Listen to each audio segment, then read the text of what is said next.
नमस्कार, मैं doctor Manju Mehrotra, assistant professor Armela PG college, affiliated Banaras Hindu university, home science department. आज मेरे लेक्चर का टॉपिक है प्रोसेस ऑफ होम मैनेजमेंट और एलिमेंट ऑफ होम मैनेजमेंट।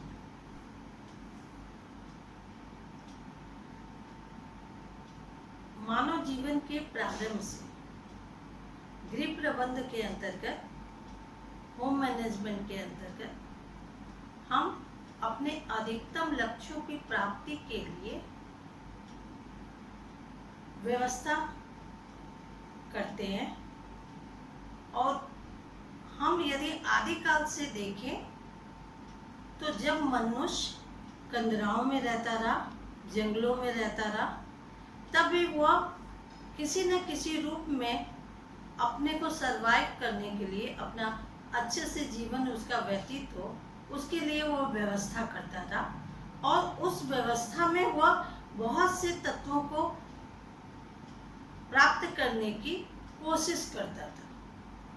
समय बदला, आधुनिक युग आया, नई टेक्नोलॉजी आई। उस टेक्नोलॉजी के क्रमशः आ जाने से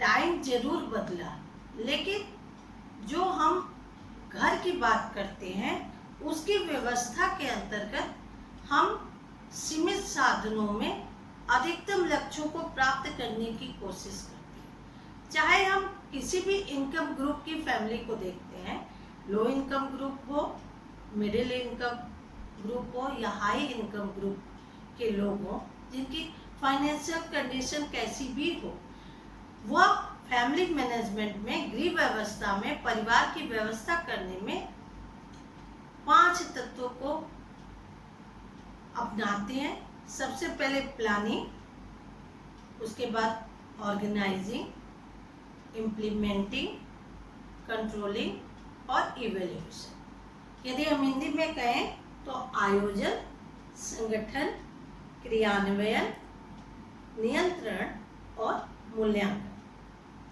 जब हम गृह व्यवस्था के अंतर्गत देखते हैं तो गृह व्यवस्था के अंतर्गत, गृह व्यवस्था में सबसे बड़ा रोल हाउसवाइफ का या गृहिणी का होता है। जो घर की धुरी है वही पूरी व्यवस्था को सुचारू रूप देती है। वह कोई भी फैमिली हो, हमने आपको पहले ही बताया, चाहे लो इनकम ग्रुप की हो, चाहे हाई इनकम ग्रुप की, चाहे मिडिल इनकम।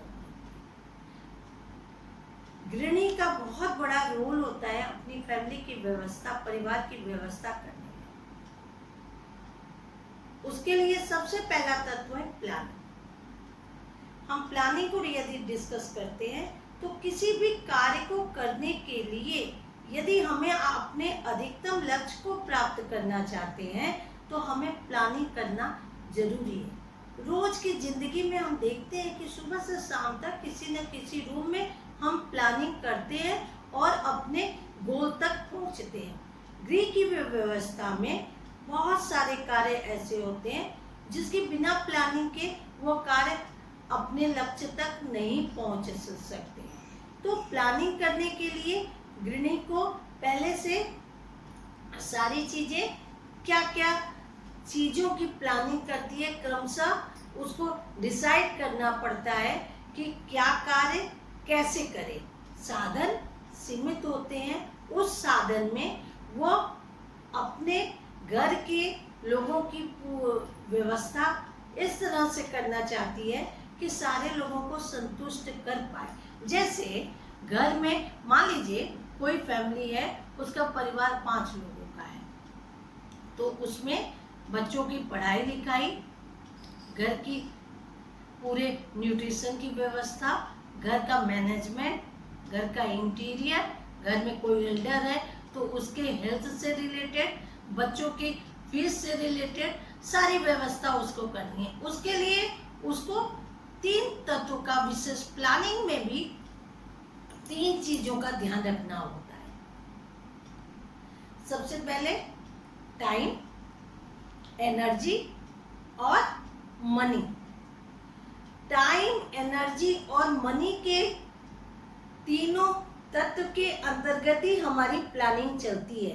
सबसे पहले कोई भी कार्य करने के लिए हमारे पास समय कितना है, हमारे पास शक्ति कितनी है, हम स्वस्थ हैं कि नहीं, हम कर सकते हैं कि नहीं, हमको कोई कार्य करने की हमारे पास एनर्जी है कि नहीं, और मनी सबसे बड़ा तत्व, क्योंकि मनी के रहते ही जो मनी होगी उसी के अकॉर्डिंग हम कोई भी व्यवस्था करेंगे। चाहे मान लीजिए कोई परिवार का बच्चा बहुत पढ़ने में तेज है, वो मेडिकल करना चाहता है, डॉक्टरी की पढ़ाई करना चाहता है, लेकिन डॉक्टरी की पढ़ाई करने के लिए उसके पास मनी नहीं है, पैसा नहीं है परिवार में, तो इस तरह से प्लानिंग वो करेगा कि लोन की व्यवस्था करेगा। यदि लोन नहीं पास होता है तो फिर वो मेडिकल ना करके उसके रिलेटेड, उससे संबंधित कोई दूसरे कोर्स में एडमिशन लेगा। तो सबसे पहला तत्व है गृह व्यवस्था में प्लानिंग। प्लानिंग के बाद दूसरा तत्व आता है ऑर्गेनाइजिंग या संगठन। घर की व्यवस्था करने के लिए हम जितनी भी प्लानिंग करते हैं, उसके बाद जब हम उसको संगठित करते हैं तो हर व्यक्ति का, परिवार के हर सदस्य का रोल होता है कि वो उसको ऑर्गेनाइज करने में एक दूसरे का सहयोग ले। तो सबसे पहले जो घर की गृहिणी है उसका ये बहुत बड़ा रोल है कि कोई भी कार्य कर रहा है वो सिर्फ अपने अकेले ना करे, बल्कि लोगों के सहयोग के साथ। और कोई भी कार्य आपकी फैमिली में, कोई भी मैनेजमेंट आप व्यवस्था करना जा रहे हैं, तो हर व्यक्ति को उस चीज से वो अवेयर हो या उसको उसकी जानकारी हो। यदि जानकारी नहीं होगी तो कोई भी चीज को आप ऑर्गेनाइज अच्छे से नहीं कर सकते हैं। ऑर्गेनाइज करने में जिस भी परिवार के सदस्य का जो इंटरेस्ट है उसके अकॉर्डिंग आप उससे हेल्प लीजिए। दूसरी चीज हम ये करना चाहेंगे, कोई भी फैमिली की हम यहाँ पे व्यवस्था कर रहे हैं, परिवार की व्यवस्था में, गृह की व्यवस्था में हर एक का ऑर्गेनाइजिंग में अलग अलग रोल होता है।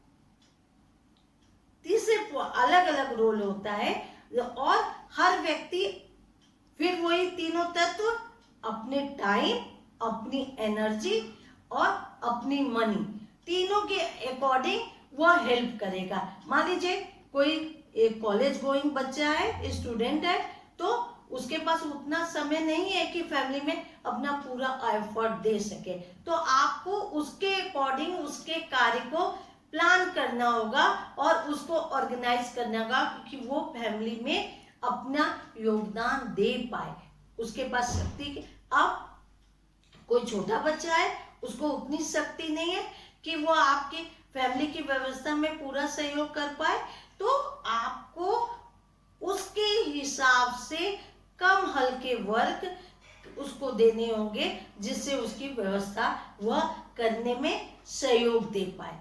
तीसरे पॉइंट्स में आते हैं मनी। मनी किस परिवार के सदस्य में आपको देखना है कि कौन व्यक्ति नौकरी करने वाला है या व्यवसाय करने वाला है, उसकी फैमिली, उसकी आय क्या है, उस अकॉर्डिंग आप उसको ऑर्गेनाइजिंग में वो अपना रोल अदा करेगा। फिर हम तीसरे पॉइंट्स में आते हैं। तीसरे पॉइंट में आता है इम्प्लीमेंटिंग या क्रियान्वयन। जब हम अलग अलग व्यक्ति का सहयोग ले रहे हैं तो किसी भी कार्य की व्यवस्था में खाली प्लान करना और ऑर्गेनाइज करने तक ही नहीं होता है, उसको हम अप्लाई कैसे कर रहे हैं। घर की व्यवस्था, घर का बजट बनाना, घर के पैसे का लेन देन, सारे कार्य में तो आपको पता ही है बिना पैसे के कुछ भी नहीं हो सकता है। तो घर की व्यवस्था करने के लिए जब आप कोई भी कार्य अप्लाई कर रहे हैं तो उसमें भी आपको ध्यान रखना है कि आपने किस तरह से प्लानिंग की है। हमने आपको पहले ही बताया, एक बच्चा फैमिली का मेडिकल की पढ़ाई करने वाला है, तो आपने प्लानिंग की ना कि किस तरह से पैसे का आप प्लान करेंगे, तो उसको इम्प्लीमेंटिंग में, क्रियान्वयन में आप किस किस तरह से उसको लगाएंगे, ये व्यवस्था के क्रियान्वयन के अंतर्गत आप रोज के कार्य कपड़े की व्यवस्था, कोई स्कूल कॉलेज जाने वाला बच्चा है उसकी फीस की व्यवस्था, घर के सारे सामग्रियों की खरीदारी, सारी चीजों की व्यवस्था करने के में आप किस तरह से कार्य को करते हैं, ये आता है तीसरे पॉइंट में। चौथे पॉइंट्स में हम आपको डिस्कस करते हैं कंट्रोलिंग। कंट्रोलिंग का मतलब है कि जो आपने फैमिली की व्यवस्था कर रही है गृहिणी, उसको लोगों का सहयोग लेना है, लेकिन यदि वो साथ साथ वो जिस तरह से उसने प्लान किया है उसके अकॉर्डिंग वो ये भी ध्यान में दे रही है कि वो प्लान के अकॉर्डिंग उसकी पूरी व्यवस्था चल रही है कि नहीं। यदि व्यवस्था सुचारू रूप से नहीं चल रही है तो वो परिवार के मेंबर्स को थोड़ा मोटिवेट करेगी।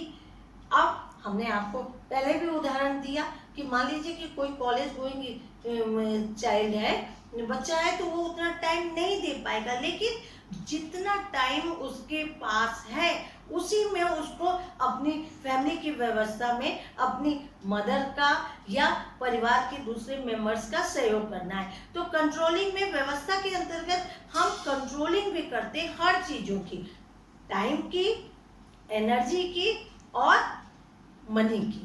एनर्जी की कंट्रोलिंग में हम देख रहे हैं कि हमको यदि सुबह से शाम करने में ज़्यादा समय, ज़्यादा शक्ति लगे तो हम उसको इस तरह से मैनेज करेंगे कि मेरी एनर्जी भी सेव हो, क्योंकि गृह की व्यवस्था कोई एक दिन का काम नहीं है, लाइफ लॉन्ग पूरे जीवन आपको रोज के जीवन में प्लान करना है और उसके अकॉर्डिंग आपको व्यवस्था करनी है, लोगों का सहयोग लेना है। यदि आप कंट्रोल नहीं करेंगे, आपका टाइम भी जा रहा है, एनर्जी भी जा रही है, मनी भी जा रहे हैं, तो आपके गृह की व्यवस्था जो है वो एकदम डगमगा जाएगी। तो गृहिणी का ये रोल है कि वो फोर्थ पॉइंट जो कंट्रोलिंग है उसको भी ध्यान रखे। कंट्रोलिंग के लिए हमने आपको बताया लोगों को अच्छे से व्यवहार करे, अच्छे से बातचीत करे, मोटिवेट करे कार्य करने के लिए, सारा काम खुद से करने का। कोई भी मैनेजमेंट प्रोसेस में, चाहे वो घर की व्यवस्था हो, चाहे स्कूल कॉलेज की व्यवस्था हो, चाहे किसी इंडस्ट्री की व्यवस्था हो, किसी भी जगह की व्यवस्था हो, एक अकेला व्यक्ति कुछ नहीं कर सकता है, उसे पूरी टीम वर्क होता है। फैमिली में भी आपका टीम वर्क है, आपको आपके जितने मेंबर्स हैं सबका सहयोग लेना है और समय समय पर ये चेक करते रहना है कि दूसरा व्यक्ति को जो रिस्पॉन्सिबिलिटी दी गई है वो कर रहा है कि नहीं। फिर नेक्स्ट पॉइंट्स में हम आते हैं इवैल्यूएशन। इवैल्यूएशन के अंतर्गत हम पहले पॉइंट से देखते हैं, हमने जिस तरह से अपने घर की प्लानिंग की है, किस समय उठना, किस समय क्या कार्य करना, उस प्लानिंग के अकॉर्डिंग सारे कार्यों का क्रियान्वयन हो पा रहा है कि नहीं। यदि सारे तत्वों का क्रियान्वयन सही से नहीं हो पा रहा है तो जब हम व्यवस्था करते हैं तो फिर हम उसको चेंज कर सकते हैं और इस तरह से हम मैनेजमेंट की गृह प्रबंधन की व्यवस्था करेंगे कि हमारा मूल्यांकन सही हो पाए, मतलब हमारी जो हमने व्यवस्था की है घर की वो सही से चल पाए, हम अधिक से अधिक लोगों को अपने परिवार में खुश रख पाए। देखिए यहाँ पे हम एक बात और स्पष्ट करेंगे, कोई भी परिवार हो, परिवार का उद्देश्य क्या है, हम फैमिली मेंबर जितने भी हैं सब अच्छे से खुशी से जीवन यापन कर पाए और अधिकतम ऑब्जेक्टिव्स को, उद्देश्यों को, जो डिजायर्स है, जो इच्छाएं हैं उसकी पूर्ति हो पाए। एक बात और आप समझिए, देखिए कोई जरूरी नहीं है कि जो बहुत ज्यादा मनी हो तभी परिवार में खुशियां होंगी। सीमित साधन में भी आपके पास कम रिसोर्सेज हैं, सीमित साधन है, उसमें भी आप अच्छे से व्यवस्था कर सकते हैं और बहुत ज्यादा साधन होने पे भी आप अच्छे से व्यवस्था नहीं कर सकते। तो आपको ये जानना है कि ये पांचों तत्वों में प्लानिंग, ऑर्गेनाइजिंग, इम्प्लीमेंटिंग और कंट्रोलिंग और इवैल्यूएशन में टाइम, एनर्जी और मनी की व्यवस्था आप किस तरह से करें, ये कि गृह व्यवस्था के अंतर्गत आपके सारे तत्व फुलफिल हो पाए। उसके लिए आपको, यदि व्यवस्था आपकी अच्छे से हो जाती है तो आपके परिवार के सारे सदस्य खुश हैं, सबकी इच्छाएं पूरी हो रही हैं और ये आपका उसमें बहुत बड़ा योगदान है, आपको भी खुशी मिल रही है। दूसरा, आपकी फैमिली एक सोसाइटी में एक प्रेरक के रूप में एक मोटिवेट करती है कि आप बहुत अच्छे से लोगों के दृष्टांत, लोगों के एग्जाम्पल बनते हैं कि उनके परिवार कितना खुशहाल परिवार है। तो ये नहीं जरूरी है कि अमीर व्यक्ति ही खुश होगा और साधारण जो लो इनकम ग्रुप का है या मिडिल इनकम ग्रुप का है वह खुश नहीं होगा। सिर्फ व्यवस्था ऐसी होनी चाहिए कि हर व्यक्ति अपनी इच्छाओं को पूरा कर पाए, अधिकतम उद्देश्य को प्राप्त कर पाए। तो गृह प्रबंध के अंतर्गत ये पांचों तत्वों को हम प्राप्त करके अच्छे से घर की व्यवस्था कर सकते हैं। हमने आपको अधिक से अधिक समझाने की कोशिश की। आगे कोई भी आपको क्वेरीज होगी तो आप कमेंट बॉक्स में पूछ सकते हैं और मेरे चैनल को लाइक कीजिए, सब्सक्राइब कीजिए। Thank you.